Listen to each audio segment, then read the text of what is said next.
सर्व ज्येष्ठांना माझा सादर नमस्कार. आज मी इथं का बोलतो हा सगळ्यात पहिला प्रश्न. कारण सरांनी सांगितलं म्हणून बोलतोय.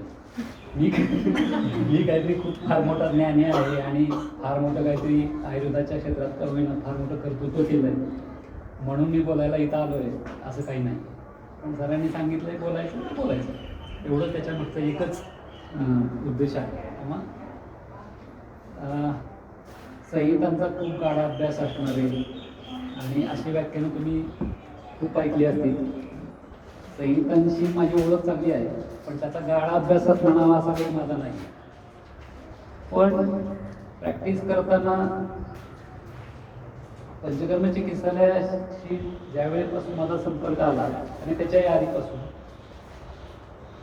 बाकी माझ्याकडे काही असेल नसेल पण आयुर्वेद प्रॅक्टिस करण्याची मानसिकता होती आणि ती इथं आल्यानंतर अजूनच जास्त दृढ झाली.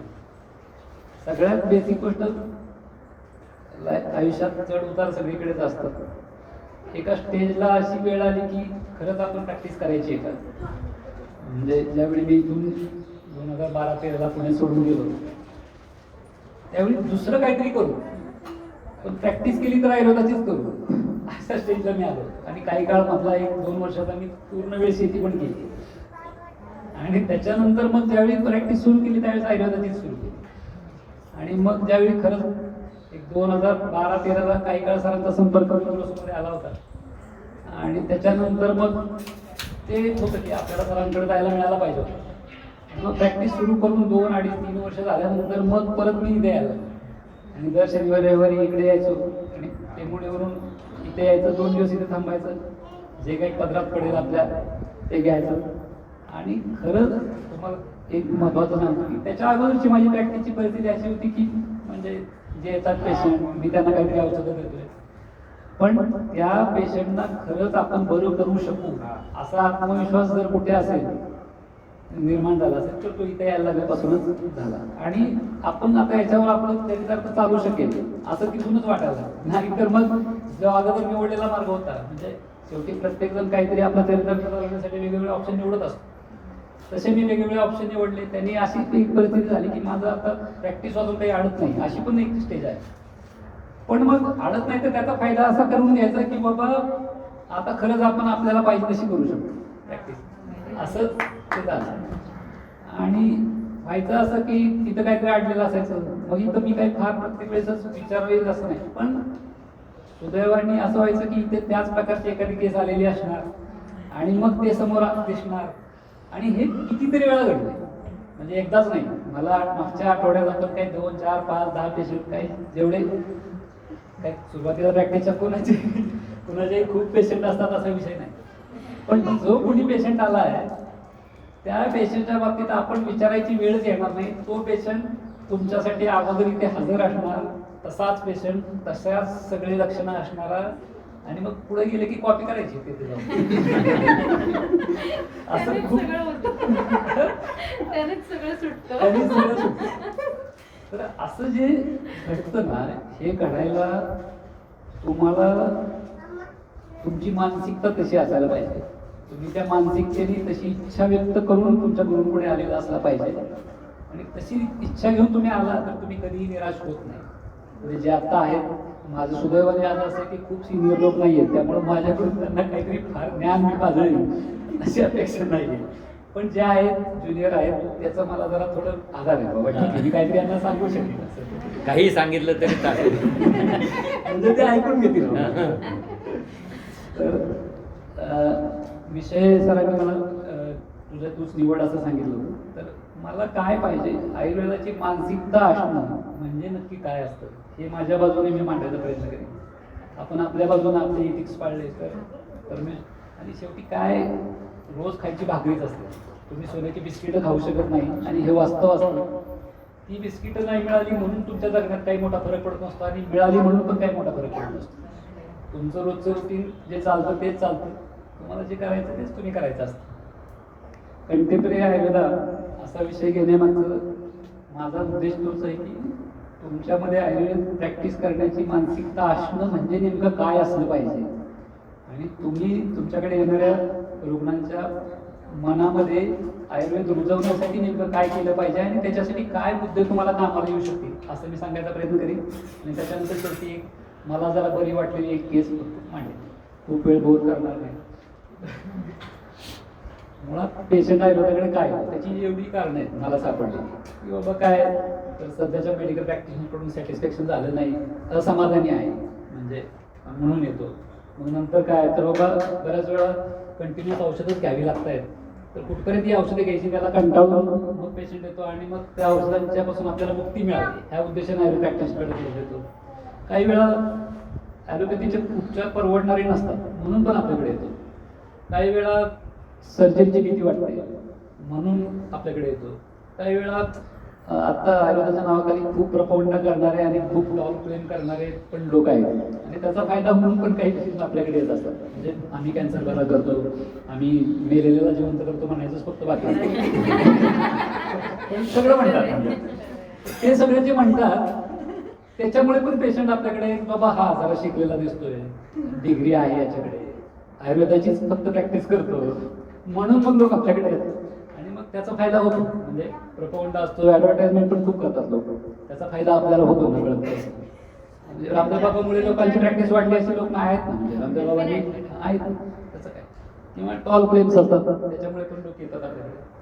किंवा आपल्याकडे आलेल्या जुन्या पेशंटनी नातेवाईकांनी त्यांचे एक्सपिरियन्स शेअर केले म्हणून पण काही लोक आपल्याकडे येतात. असं पण एक असं असतं की आयुर्वेदाला साईड इफेक्ट नसतात, असा तो कोणत्या पेशंटचा एक बिलीफ असतो, तो बिलीफ पण आपल्याकडे पेशंट पाठवत असतो. आणि सगळ्यात महत्त्वाचं की डॉक्टरला पेशंट बरा करण्याचं पॅशन नसणं आणि त्याच्यामुळे पेशंटला पुरेसा वेळ न देणं आणि त्याच्यामुळे पेशंट असमाधानी असणं हे पण एक कारण असतं की पेशंट आपल्याकडे येतो. हा डॉक्टर त्याच्याकडे जरा वेळ असतो, दिवसात 5-7च पेशंट येतात, मग गेलं तर अर्धा तास बसून ठेवतो आणि जे काय आपण विचारेल त्याचं समाधान करतो. तर शेवटी कितीतरी पेशंटला त्याचं कुणीतरी ऐकून घेतलं पाहिजे ही त्याची बेसिक रिक्वायरमेंट असते आणि ते कुणीही ऐकायला तयार नाही.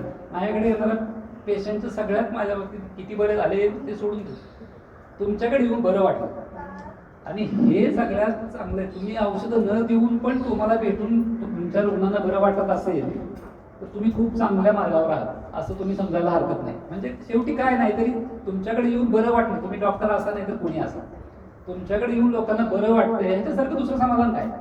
तुम्ही पेशंटला ट्रीटमेंट द्या अगर न द्या किंवा त्यांनी तुमची घेऊ अगर न घेऊ. कितीतरी माझ्याकडे सुरुवातीच्या काळात पेशंट येऊन बसायचे आणि मी तुमची चौकशी करायला आलो होतो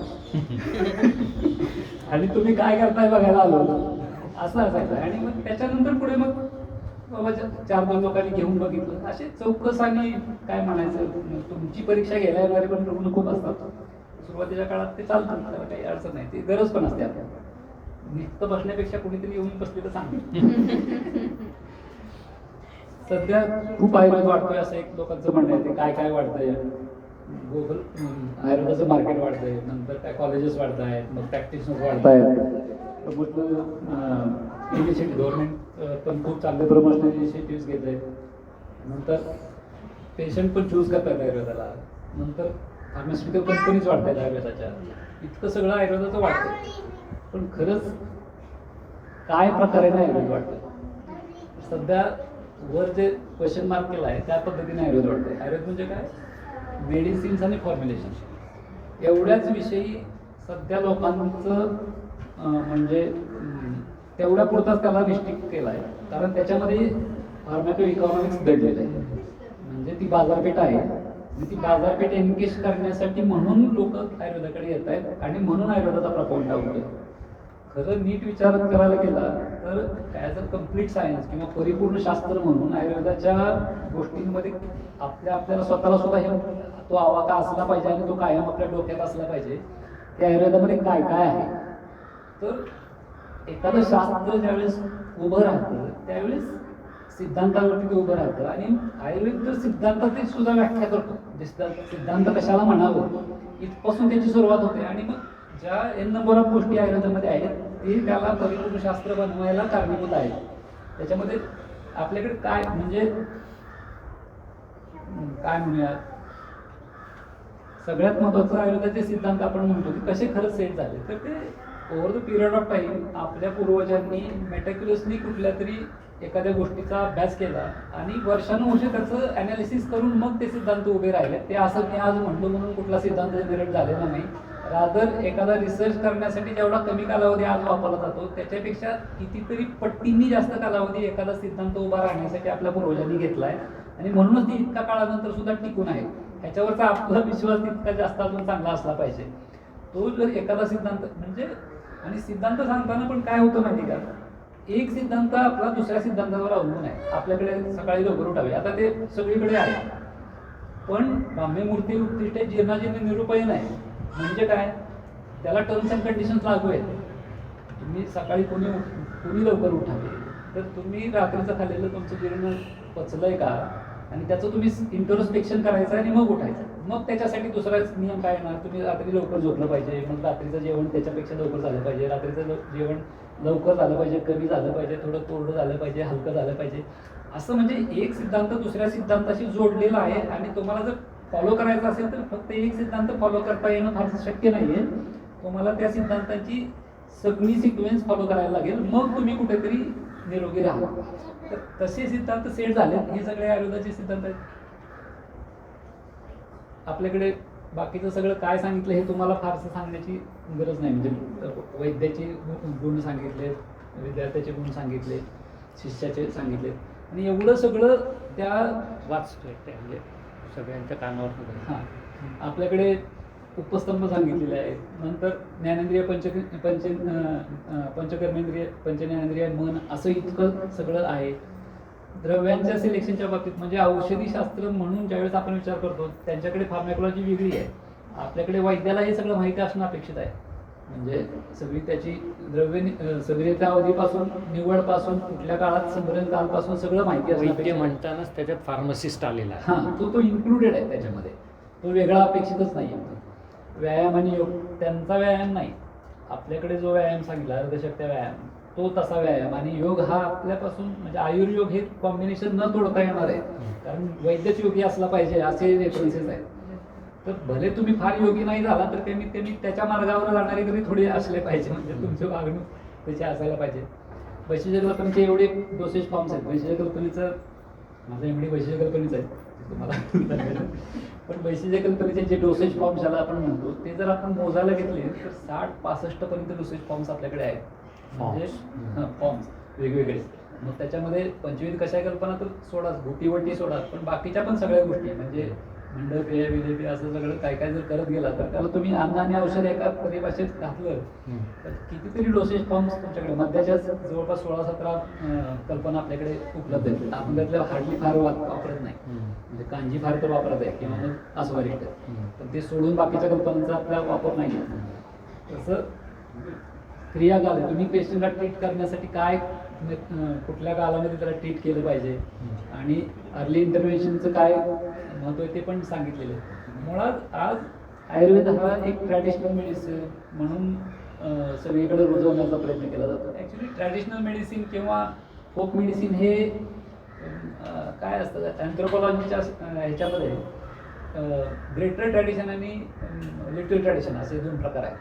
तर लिटल ट्रॅडिशन म्हणजे काय असतं तर तुम्ही ज्यावेळी एखाद्या वैद्यूकडे जाता आणि काहीतरी उपचार करून घेतात तर त्याला त्या सिद्धांत वगैरे काही माहिती नसतं. त्याला काय माहिती असतं परंपरेने हे औषध ह्या लक्षणांसाठी वापरायचं. ही त्या आयुर्वेदाची लिटल ट्रॅडिशन झाली. आणि ज्यावेळेस एखादा वैद्य आपल्या क्लिनिकमध्ये एखादा रुग्ण ट्रीट करतो आणि त्याचं बाकीचं दूषण बदन कालम या पद्धतीने सगळं ॲनालिसिस करतो, मग त्याचा आहार ठरवतो, मग त्याचं बाकीचं सगळं गरज पडेल तिथं त्याला एखादं योगासन सुचवतो, मग त्याला कुठला डोसेज फॉर्म सिलेक्ट करणं फार चांगलं आहे असं सगळा मेटाफिलस विचार करून त्यावेळेस त्याला डिझाईन मेडिसिन पर्सनलाइज मेडिसिन देतो. ती त्या आयुर्वेदाची ग्रेटर ट्रॅडिशन असते. आणि आत्ता होतंय काय की लिटल ट्रॅडिशनला हाईट खूप मोठी आहे आणि ग्रेटर ट्रॅडिशनला तुलनेने खूप महत्त्वाचं. तुम्ही काय विचार करता आम्हाला काही घेणं नाही. रुग्णाला त्याचं महत्त्व असावं असं मला म्हणायचंच नाही, पण कमीत कमी आपल्याला तरी त्या सगळ्या गोष्टींचा विचार आपण जास्तीत जास्त करून मग ट्रीटमेंट केली गेली पाहिजे असं आपण ठरवायला पाहिजे.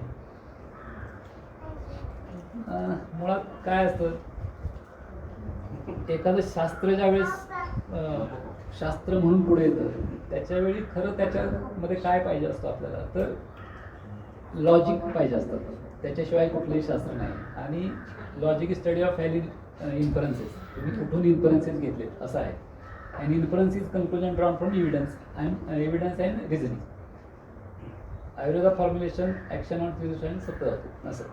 आता काय आहे, एखादं मेडिसिन ज्यावेळी समजा असं म्हणूया की निमिषनी एखाद्या रुग्णाला दिलं आणि समजा एखाद्या ॲलोपॅथी प्रॅक्टिस करणाऱ्या एखाद्या डॉक्टरनी दिलं आहे, तर असं काय आहे का आता निमिषनी दिलं आहे तर तू आतमध्ये जायचं आणि ते काय वाद पित्त करताना तेवढेच त्याच्यावरच काय करायचं ते काम करायचं, ते रिसेप्टर वगैरेवर काय तू काम करायचं नाही. किंवा एखाद्या डॉक्टरनी दिलं आहे तर ते वाद पित्त काय बघायचं नाही तर तू आता ते रिसेप्टरवरतीच फक्त काम करायचं, असं काही असत नाही. ते फेट ऑफ मेडिसिन म्हणजे औषधाचं जे काय व्हायचं ते आतमध्ये जे व्हायचं तेच होणार असतं. तुम्ही औषध वापरण्यामागचा आणि त्या औषधाच्या अपेक्षित परिणामांचा जो विचार तुमच्या डोक्यामध्ये आहे, त्याच्या मागची जी फिलॉसॉफी तुमच्या डोक्यामध्ये आहे, ती खरी आयुर्वेदिक फिलॉसॉफी असते. आयुर्वेदिक औषधं वेगळी आहेत नाही असं नाही, म्हणजे पण त्याच्यापेक्षा जास्त महत्त्वाचा त्या औषध वापरण्यामागचा विचार जास्त महत्त्वाचा आहे. आणि तो जर तुमच्याकडे नसेल, तुम्ही कुठल्या तरी थायरॉइडचं मेडिसिन म्हणून एक मेडिसिन प्रिस्क्राईब करत असाल, तुम्ही कुठलं तरी टेम्परेचर कमी होण्याची गोळी म्हणून त्रिगोलकीर्ती देत असाल, तर त्याला आयुर्वेद ट्रीटमेंट म्हणण्यापेक्षा ती ॲलोपॅथीच्या जवळ जाणारी ट्रीटमेंट आहे. त्याच्यापेक्षा तुम्ही साधं कुठलंही म्हणजे निर्द्रव्य चिकित्सा म्हणून पण एखादी चिकित्सा करत असाल आणि त्यांनी पेशंटला तुमच्या गुण येत असेल आणि त्याच्यामागचं लॉजिक तुमचं वर्क करत असेल, तर तो तुमचा आयुर्वेदिक विचार जास्त महत्त्वाचा आहे प्रॅक्टिसमधला. सेम म्हणजे त्याच्या मागे जो तर्क आहे तो त्याच्या मागचे सिद्धांत. तर त्रिवेणीला आता तिच्यावर तर तुम्ही आयुर्वेदिक डिलिव्हरी करता म्हणजे काय करता, तर डिलिव्हरी असते, त्याच्या मागे जे औषधोपचार करतो तो सिद्धांत जर आयुर्वेदिक असेल तर ती आयुर्वेदिक डिलिव्हरी होते. नाही तर ती म्हणजे जे आत्ताला वापरली जाते ती ॲलोपॅथिक डिलिव्हरीच असते. जसं आत्ताचं औषध गेल्यानंतर ते काय रिसेप्टॉर बघून नाही करणार, किंवा त्यांनी दिलेलं जे औषध असेल, ॲलोपॅथनी दिलेलं जे औषध असेल ते वातपित्त कफांवर कामच करणार नाही, असं नाहीच होणार. Formulation is of least importance. Philosophical thought behind using formulation and expected actual effects differ. म्हणजे इंटिग्रेशनचं एक खूप बोललं जातं सध्या, त्याचा स्कोप आणि लिमिटेशन्स असा जर विचार केला, एक एपिस्टेमॉलॉजी म्हणून एक व्याख्या आहे. एपिस्टेमॉलॉजी काय असते? It is a branch of philosophy concern with nature, origin and scope of knowledge, justification, rationality and belief of belief and various related issues. मुळात आयुर्वेदाची आणि ॲलोपॅथीची इपिस्टेमॉलॉजीच पूर्ण वेगळी असल्यामुळे त्या दोन्हींच्या इंटिग्रेशनला फारसा स्कोप नाही. आणि त्याच्यामुळं जे इंटिग्रेशन आपण म्हणतो आणि इंटिग्रेशन केल्यानंतर फार बडून सांगतात की आम्ही फार मोठं काहीतरी येत नाही काय इंटिग्रेशन केल्यामुळे इंटिग्रेशन केल्यामुळे फार मोठं काहीतरी अचीव केलंय असं म्हणून जे उरबडवणारे असतात त्यांनी फार मोठं काही केलेलं नसतं. त्यांच्या दृष्टीने ॲलोपॅथीला एक नवीन मॉलिक्यूल मिळवलेला असतो आणि तो पण फार काळ वर्क होत नाही, कारण ते औषधच मुळात त्या फिलॉसॉफीने डिझाईन झालेलं नसतं. इतर modern medicine is mostly chemistry, biochemistry and pharmacology based. Ayurveda need to be studied as energy medicine. Energy मेडिसिनमध्ये आजपर्यंत फारसं काम झालेलं नाही आणि त्याच्यामुळे आत्ताचा जो रिसर्च आहे तो फारसा उपयोगाचा नाही आहे. मुळात confirmation of Ayurveda principles using modern technology tools is quite difficult. मुळात आता काय आहे, पाणी आहे, तर तुम्ही त्याची केमिस्ट्री बघितली तर पाण्याचा पण केमिकल फॉर्म्युला H2 आहे. बर्फ केला आपण, तेच पाणी आपण फ्रीजमध्ये ठेवलं तर ते पण H2च आहे. तेच पाणी उकळलं आणि त्याची वाफ आपण एखाद्या बलूनमध्ये गोळा केली ते पण H2च आहे. पण तहान लागल्यावर तुम्ही काय घेऊ शकता? तर त्याच्या पाण्याचं द्रवत्व महत्त्वाचं आहे. त्याच्यामुळे पदार्थाची केमिस्ट्री काहीही असो, ज्याच्यावरती मॉडर्न आहारशास्त्र अवलंबून आहे त्यांच्याकडे सगळं केमिस्ट्रीच्या भाषेत जातात. प्रोटीन आहे, कार्बोहायड्रेट आहे, फॅट्स आहेत, मिनरल्स आहेत, विटॅमिन्स आहेत, असं सगळं जातं. याच्या पलीकडे जाऊन आपण जे गुण मानतो द्रव्याचे ते जास्त लॉजिकल आणि जास्त युजफुल आहे आणि त्याच्याशिवाय त्याची प्रत्येक प्रश्नाची उत्तर नाही ना. आता H2O घ्यायचं आहे ना तुम्हाला, मग बर्फाची खडे घ्या, काय अडचण आहे. H2O घ्यायचं आहे तर वाफ घ्या, पण असं करता येत नाही कारण त्याच्यात ते त्या फॉर्ममध्ये नाही, म्हणजे जो गुण द्रव पाहिजे तो तिथे नाहीये, म्हणून ते तसं करता येणार नाही. आत्ताचा जो रिसर्च चालतो तो अशा प्रकारे चालतो. ते काय करतात, एका गायकाला बोलवायचं, तो संगीत क्षेत्राशी निगडीत आहे त्याचं, म्हणून त्याला काय करायचं, त्याला म्हणायचं तू तबला वाजव. आणि मग त्यांनी तबला वाजवला तर ठीक आहे, बरा आहे तो तबला वाजवायला. आणि जर त्यांनी तबला चांगला वाजवला नाही तर त्याला म्हणायचं की तू वाईट गायक आहे. अशा प्रकारचा रिसर्च चालला. म्हणजे हायपोलिपिडमिक ऍक्टिव्हिटी आरोग्यवर्धिनी म्हटली, म्हणजे आरोग्यवर्धिनी जर हायपोलिपिडमिक ऍक्टिव्हिटी दाखवली तर म्हणायचं ठीक आहे आरोग्यवर्धिनी चांगली आहे. पण तिने ती नाही दाखवली तर आरोग्यवर्धिनीला म्हणायचं की ती औषधच वाईट आहे. अशा प्रकारे आयुर्वेदाचं अनालिसिस तुम्ही करायला लागला तर तुमच्या हाताला काही लागणार नाही. आणि आपण तर हा रिसर्च अजिबातच करू नये, कारण याने आपल्याला हाताला काही लागणार नाही. तर ते त्यांच्या दृष्टीने एक नवीन औषध त्यांना मिळेल, ते पण ते किती पद्धतीने चांगल्या वापरतील माहिती. तर आरोग्यवर्धिनीमध्ये एवढी औषधं, त्यात एका औषधाचा व्हेरिएबल आला तर त्यांच्या परत त्या म्हणजे PLC मध्ये ते मिळणार नाही. ते नाही मिळालं की परत नाही वापरता येणार. म्हणजे निव्वळ होपलेस रिसर्च येतो असं. म्हणजे हे माझं मत शेवटी. आम्ही तुझंच मत ऐकलं. सध्या आयुर्वेद पैसे आणि मग डॉलर्स आणि मग परदेशात पण सध्या खूप आयुर्वेद विकला जात आहे. आणि त्याच्या निमित्ताने मग आयुर्वेदाच्या नावाखाली निसर्गोपचार, गव्य चिकित्सा, ॲक्युपंक्चर, ट्रॅडिशनल हिलर्स, बंगाली बाबा, यूट्यूब चॅनलवरचे हिलर, यूट्यूब ॲडव्हर्टाइजमेंट टॉल पेन करणारे, असं सगळं खूप चालू आहे. आणि लोक त्याला आयुर्वेद समजतात आणि ती आपल्यासमोरची खूप मोठी अडचण आहे. आणि त्या लोकांना ते कन्व्हिन्स करता करता नाकी न व्हायला लागतात. त्यांनी जे सगळं काही त्या पेशंटला सांगून ठेवलेलं असतं ते कसं बरोबर नाही हे सांगण्यात आपली खर्च होते. आणि काय त्याच्यातलं बरोबर आहे हे त्याला पटवून देता येणं हे फार मोठं काम होऊन बसतं सगळं. आणि मग त्याच्यानंतर उपचार, आणि मग त्याच्यानंतर आपण कल्पनी ओढणं, मग त्याचं बाकीचं सगळं करणं हे होऊन जातं. म्हणजे त्या मानाने त्याला तपासणं आणि औषध देणं सोपं आणि त्याच्या कन्व्हिन्स करणं अवघड असं होऊन त्याच्याकडे काहीच माहिती नसेल आणि तो स्वच्छ मनाने ॲडव्हर्टाइजमेंट केला असेल, त्याला बरं करणं फार सोपं आणि चांगलं आहे. पण तो जर 10 ठिकाणी जाऊन आला असेल, मग आता खूप आहे, म्हणजे सगळ्या आजारांची उत्तरं गोमूत्रात आहे असे आहे. सगळ्या आजारांची उत्तरं गोमूत्र पिण्यात आहे असे आहे. गोमूत्र प्यायचं तेव्हा काय मग पंचगव्य घ्यायचं, असं ते आता खूप चालू आहे. आणि त्याचं प्रमाण इतकं जास्त वाढतंय की ज्यांच्याकडे कसलीही डिग्री नाही असे लोक ते 30-40 बेडच्या हॉस्पिटल काढतात. त्यांच्याकडून आठवड्याभरात 25-30 हजार रुपये घ्यायचे. त्यांना तिथं रोज सकाळी मी जाऊन बघितलंय, 5 दिवसात वमन विरेचन सगळं पंचकर्म करायचं. कसं करायचं तर याला आज इच्छाविधीची द्यायची, उद्या याला एरंडेल पाजायचं, दुसऱ्या दिवशी त्याला 2 तांबे मिठाचं पाणी पाजायचं. हे असं त्यांच्याकडे वमन विरेचन सगळं चालतं. अभ्यंग कसं करायचं, त्या वाटीत ते ठेवले, हे जाऊन उन्हात बसतं. मी बघितलंय स्वतः जाऊन. म्हणजे काय लोक करतात ते बघण्यासाठी मी दर रविवारी यांच्या सेंटरला जाऊन थांबायचो आणि बघायचो की काय चाललंय. आणि हे असं सगळं चाललेलं असतं. आणि मग जे काय चालतं ते तो आयुर्वेद आहे. हा जो हे जे इम्प्रेशन आयुर्वेदाचं होते ते मोडून काढण्यासाठी आपल्याला मनापासून प्रयत्न करायला लागतील, लोकांना कन्व्हिन्स करायला लागेल. आणि ज्या ॲग्रेसिव्हली हे लोक हे सगळं त्या प्रकारचं इम्प्रेशन आयुर्वेदाचं निर्माण करतायत, तितक्याच ॲग्रेसिव्हली आपल्याला ते इम्प्रेशन मोडून काढण्यासाठी पुढे जायला लागेल. तर काहीतरी ते हाताला लागेल. या बाकीच्या सगळ्या गोष्टींचा मला फार एक आता हे सगळं बोलल्यानंतर एक केस मांडूया. आणि युवेटिस असं त्याचं ॲलोपॅथी निदान असणार. आणि असा एक रुग्ण साधारण 2018 साली माझ्याकडे आला होता. वय वर्ष 25, IT प्रोफेशनल होता, पासआउट होऊन जस्ट नोकरीला लागलेला होता.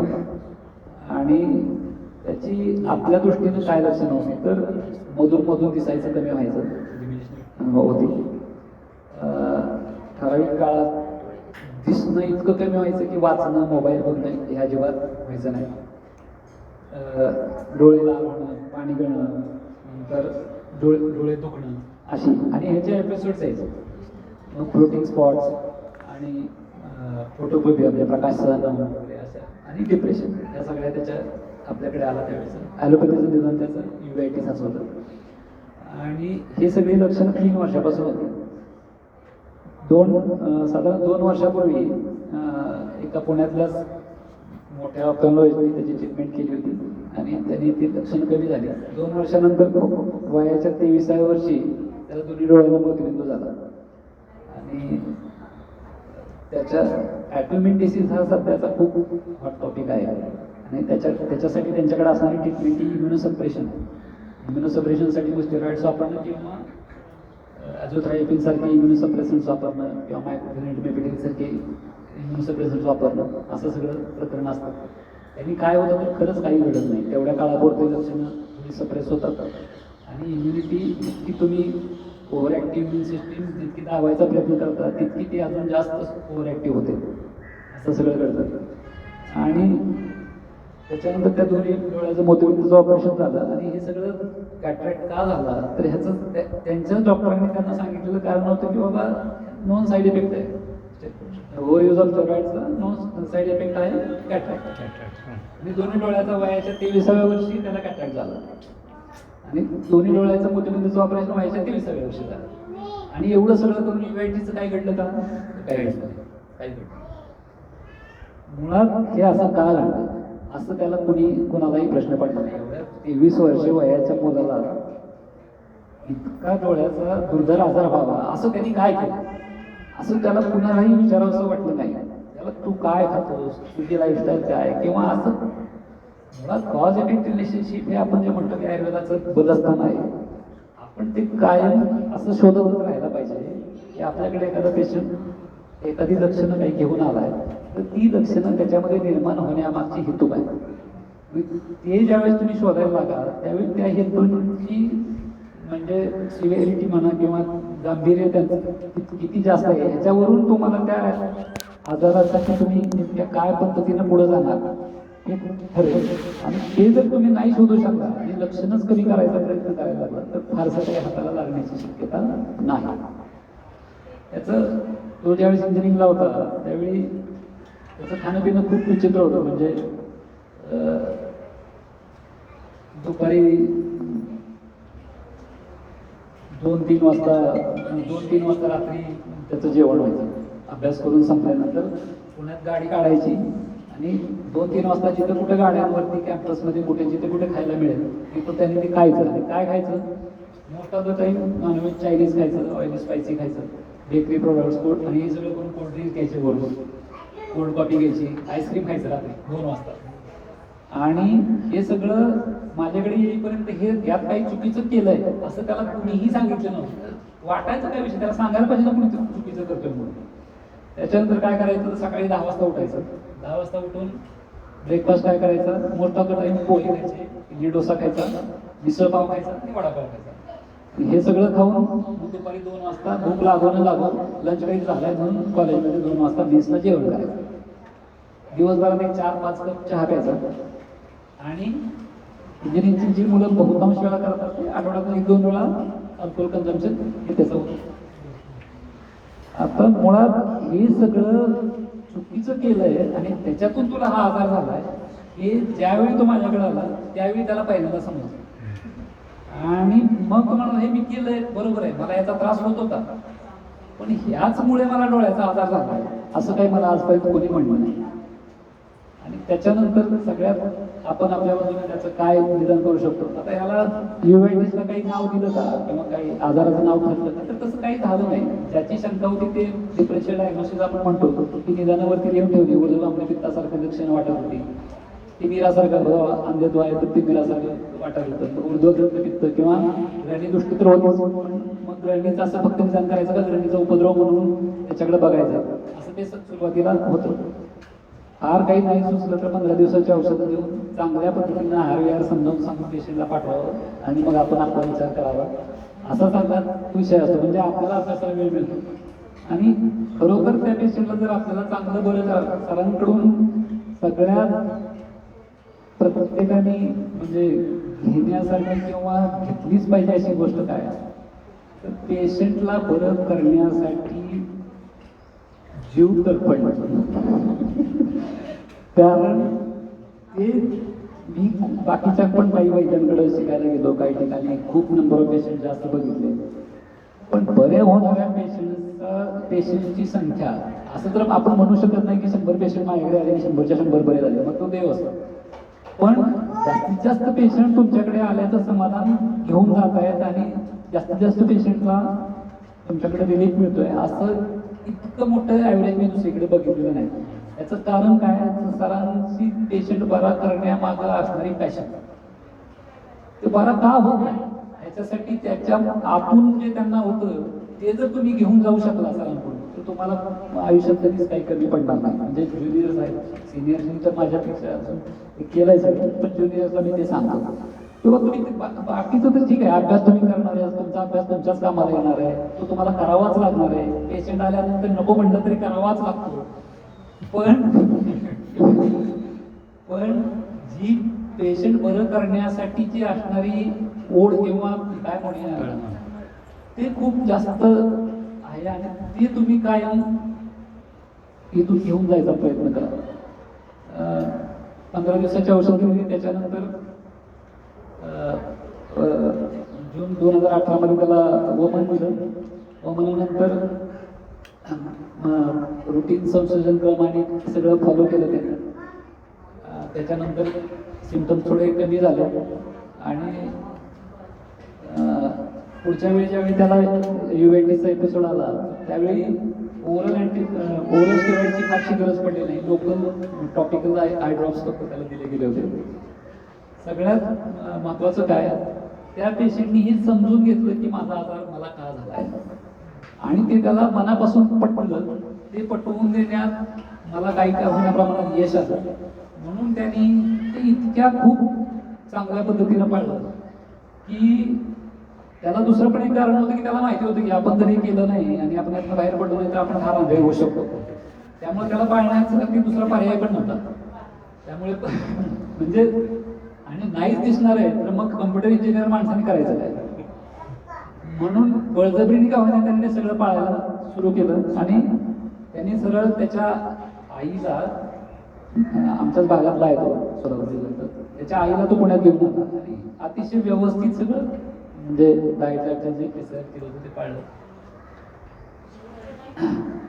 हळूहळू सुधारणा झाल्यानंतर थोडं डोळ्यांचा आजार आहे म्हणून माझी सुरुवातीला अपेक्षा अशी होती की 4-6 महिने त्यांनी स्क्रीन एक्सपोजर ठेवू नये, म्हणजे एलईडी एक्सपोजर टाळावा किंवा प्रखर प्रकाशापासून आपल्याकडे नेत्ररोगात जे सांगितले ते टाळावं.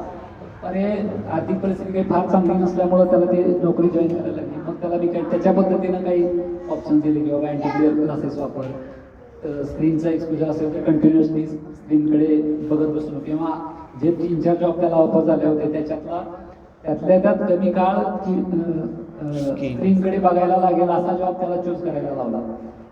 प्रत्येकच वेळेस आपण सांगतो ते सगळे आयडियल सिनेरिओ जनरेट होईल आणि तसंच सगळं पेशंट करू शकेल असं नाहीये. त्याला त्यातलेच वे आउट आपल्याला काढावे लागतील आणि त्यातल्या त्यात बरं सगळी असं त्यातलं चूज करायला लागेल. 2018 मध्ये परत एकदा त्याला युएनटीचा एपिसोड आला होता. ओरल स्टेरॉइड द्यायची वेळ आली नाही. ऑक्टोबर महिना होता आणि एकंदर आजाराचं पित्त प्राधान्य बघून ऑक्टोबरमध्ये त्याला एकदा परत विरेचन दिलं.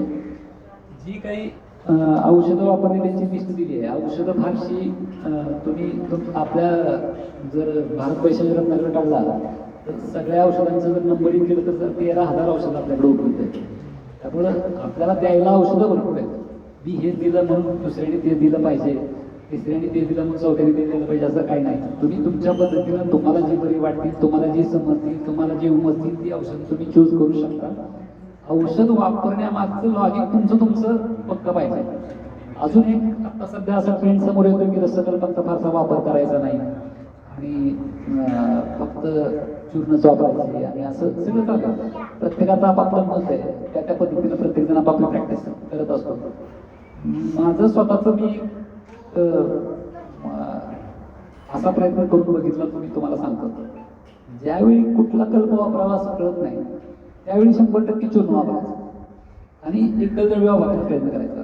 ते पण सरांकडून शिकलेलं. म्हणजे मी ज्यावेळी एकदम सुरुवातीला सरांकडे आलो, एका रुग्णाला सरांनी विश्वभेषज असं देऊन दिलं होतं आणि ते 1 महिन्यासाठी विश्वभेषज घ्यायचं आणि पेशंटला सांगताना सांगितलं की बाबा मला सुंठ दिली असं वाटून त्याची त्या औषधावरची श्रद्धा कमी होऊ नये म्हणून सांगितलं की हे औषध जरा थोडं शुंठीसारखे लागेल.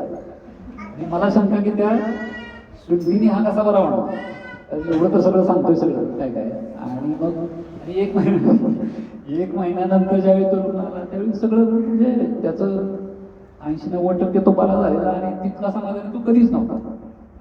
तर म्हणजे रसकल्प वापरण्याचं खरंच आपल्याला निवडच करता नाही आली तर तो एक म्हणजे सरांनी तसं केलं असं माझं म्हणायचं नाही. मी माझ्यासाठी ठरवलं की बाबा एकच द्रव्य वापरून बघा, कमीत कमी तेवढं द्रव्य तरी आपल्याला नीट समजतं. मला एखाद्याला वाटतं की बाबा निर्गुंडी द्यायची, ठीक आहे निर्गुंडी देऊन बघूया, दुसरं तरी याचं काही कळत नाही आपल्याला. किंवा एखाद्याला वाटलं नाही बाबा आता काय ज्येष्ठमत फक्त देऊया, एखाद्याला वाटलं नाही बाबा कोकी लक्षात फक्त द्यायचं आहे, तर तेवढंच फक्त किंवा एकच द्रव्यांचे काळे देणं असं पण करता येईल असं काय. आणि मग त्याच्यानंतर तुम्हाला सुचेल विषय बघून तुम्ही एखादं द्रव्य बद्ध करू शकता किंवा नवीन सुचलेला एखादा कल्प देऊ शकता. जी औषधं वापरलेली या प्रकारची होती, थोडं काही काळ थोडा आगतंत्राचा विचार करून आणि इतकं सगळं काय केल्यानंतर 220 किंवा 220 असा विचार करून 220 आगत वगैरे पण वापरलं पेशंटला. त्यांनी पेशंट बऱ्यापैकी स्टेबल झाला. मुळात 2019 पर्यंत त्यांनी सगळी औषधं घेतली. अजून पर्यंत म्हणजे सगळ्यात चांगलं काय घडलं, 2021ला कोविड आला आणि तो माझ्यापासून एक साधारण 15-20 किलोमीटर अंतरावर राहायला आला, शेतात राहिला. वर्क फ्रॉम होम चालू होतं. स्वतःच्या शेतामध्ये त्यांनी स्वतः सगळं केलं, स्वतः भाजीपाला लावला, स्वतः शेतात काम केलं, सगळं केलं. आणि आता 2021 पासून त्याला ऑकेजनली कधीतरी डोळे दुखणं किंवा कधीतरी थोडाफार त्रास होतो. ॲटोमिक डिसीज आहे ॲलोपॅथीच्या दृष्टीने. तो 100% बरा करायचा क्लेम कोणी करेल न करेल, मी काही तो क्लेम करत नाही. तो 100% बरा झाला असं माझं म्हणणं नाही. जितका काळ त्याने त्याच्या शरीराची परवड केलेली आहे त्याच्यानुसार त्याच्या शरीरामध्ये जे काही असेच बदल झाले असतील की जे खरंच इरिव्हर्सिबल असतील तर ते लगेच आपण बरे केले असं म्हणणं फार म्हणजे टॉल क्लेम होईल. तर तो पेशंट मेंटेन आहे. त्याची वेटिसचे एपिसोड खूप कमी येतात. कधीतरी मार्च एप्रिलमध्ये एखादा किंवा ऑक्टोबरमध्ये एखादा एपिसोड येतो. तो पण त्याला अगोदरच माहिती झालेलं असतं की आपल्याला आता 3-4 दिवसांनी त्रास होणार आहे, खाण्यात काय बदल केले की आपल्याला त्रास होतात. सगळ्यात महत्त्वाचं काय, पेशंटला त्याचा स्वतःचा आजार कळला पाहिजे आणि तो कळवण्याची जबाबदारी आहे. त्याला जर त्याचा आजारच कळला नाही, तो काय आहे आणि तो कधी जाऊ शकेल याचं चित्र तुम्ही त्याच्या मनात उतरवायला पाहिजे. ते जर उतरलं तर तो पेशंट बरा होणं खूप सोयीचं आहे. फक्त औषधांनी पेशंट बरा होणार नाही. हेच माझं तुम्हाला जे काही माझ्या पद्धतीने सांगायचा मेसेज होता तो आहे. हा सांगण्यासाठी पेशंटला त्याची लाईफस्टाईल समजून सांगण्यासाठी पुरेसा वेळ द्या. तो वेळ दिला तर पेशंटला तुम्ही त्याच्यामध्ये इंटरेस्ट घेताय आणि त्याला बरं करण्यात तुम्हाला फारच इंटरेस्ट आहे अशी एक भावना निर्माण झाली तर तो पेशंट तुमचा होतो आणि तो तुमचा झाला की त्याचे सगळे नातेवाईक पण तुमचे होतात. ते तुमच्याकडे येत राहतात. प्रॅक्टिस करण्यासाठी चांगुलपणा तुम्ही निवडलेला हा मार्ग खूप चांगला आहे. जाहिराती करणं, कुठेतरी पेशंटला प्रलोभन दाखवणं, मग आमच्याकडे फुकट हे करून मिळेल, फुकट ते आहे, मग सुवर्णप्राशन फुकट आहे आणि काय काय काय काय.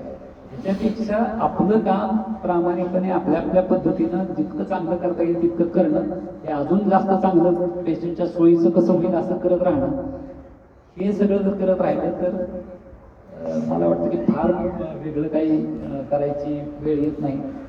तुमच्या खूप मोठ्या अपेक्षा नसतील तर तुम्ही समाधानानं आयुर्वेद प्रॅक्टिस करून जगू शकता. एवढं माझ्या अनुभवातून तुम्हाला सांगतो. जे काही थोडंफार बरं सांगितलं असेल ते सगळी सरांची कृपा आहे. जर काही पटलं नसेल तर माझी चूक म्हणून पदरात घ्या आणि मला बोलण्याची संधी दिली. धन्यवाद.